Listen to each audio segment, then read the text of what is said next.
Youth കോൺഗ്രസിൽ നിന്ന് 20ഓളം യുവ ഭാരവാഹികൾ ബിജെപിയിലേക്ക്. യൂത്ത് കോൺഗ്രസ് സംസ്ഥാന സെക്രട്ടറി ഷൈൻലാൽ ഉൾപ്പെടെയുള്ള 20 ഭാരവാഹികളും മറ്റ് പ്രവർത്തകരുമാണ് ബിജെപി സംസ്ഥാന അധ്യക്ഷൻ രാജീവ് ചന്ദ്രശേഖറിൽ നിന്നും അംഗത്വം സ്വീകരിച്ചത്. ഷൈൻലാലിനെ പോലെ യുവാക്കൾ പാർട്ടിയിലേക്ക് വരുന്നത് വികസിത കേരളം കൺവെൻഷൻ വിജയിക്കുന്നതിൻ്റെ സൂചനയാണെന്ന് രാജീവ് ചന്ദ്രശേഖർ വ്യക്തമാക്കി.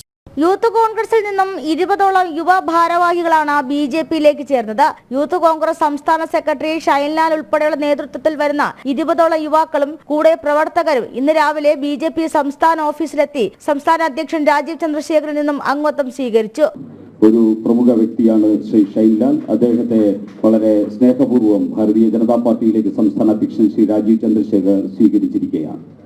മാറ്റത്തിന്റെ ഭാഗമാണ് മറ്റു സംഘടനകളെ യുവ നേതാക്കൾ ബിജെപിയിലേക്ക് വരുന്നത്. ഷൈൻലാലിനെ പോലെ യുവാക്കൾ പാർട്ടിയിലേക്ക് വരുന്നത് ബിജെപി മുന്നോട്ട് വെച്ച വികസിത കേരളം കൺവെൻഷൻ വിജയിക്കുന്നതിന്റെ സൂചനയെന്നും രാജീവ് ചന്ദ്രശേഖർ പറഞ്ഞു.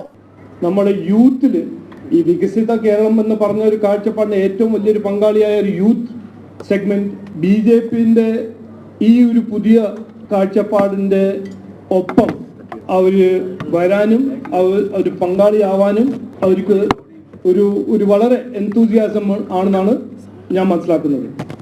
ഈ വികസിത കേരളം അപ്പൊ ഇന്ന് ഷൈൻലാലും അദ്ദേഹത്തിന്റെ ഒപ്പം ഈ ഒരു യൂത്ത് ടീം വരുന്നത് ഇതിന്റെ ഒരു തെളിവായിട്ടാണ് ഞാൻ കാണുന്നത്. ഈ വികസിത കേരളം എന്ന കാഴ്ചപ്പാട് ഒരു മുദ്രാവാക്യം മാത്രമല്ല, ഇത് പാർട്ടിന്റെ ഒരു ദൗത്യം, ഒരു ലക്ഷ്യമാണ്. ഇത് ജനങ്ങൾക്ക് വേണ്ട ഒരു മാറ്റമാണ്. ഗ്രൂപ്പ് രാഷ്ട്രീയത്തിന്റെ പേരിൽ കോൺഗ്രസിൽ ശബ്ദമുയർത്തിയതിനാണ് താൻ പാർട്ടിയിൽ തഴയപ്പെട്ടത്. ബിജെപി മുന്നോട്ട് വയ്ക്കുന്ന വികസനാശയം തന്നെ സ്വാധീനിച്ചുവെന്ന് ഷൈൻലാൽ പറഞ്ഞു. ഗ്രൂപ്പ് രാഷ്ട്രീയങ്ങൾക്കെതിരായി ശബ്ദമുയർത്തിയതിന്റെ ഭാഗമായി ഒറ്റപ്പെട്ടു പോയ എന്നെ പോലെ ഒരുപാട് ചെറുപ്പക്കാർക്ക് ജോലി ചെയ്യുന്നവന് കൂലി കിട്ടും എന്ന വിശ്വാസത്തിൽ പ്രവർത്തിക്കാൻ പറ്റിയ വലിയൊരു വേദിയായി ബിജെപിയിൽ സ്പേസ് ഉണ്ടാകും എന്ന വിശ്വാസത്തിലാണ് ഞാൻ ഇന്ന് ഈ വേദിയിൽ നിൽക്കുന്നത്.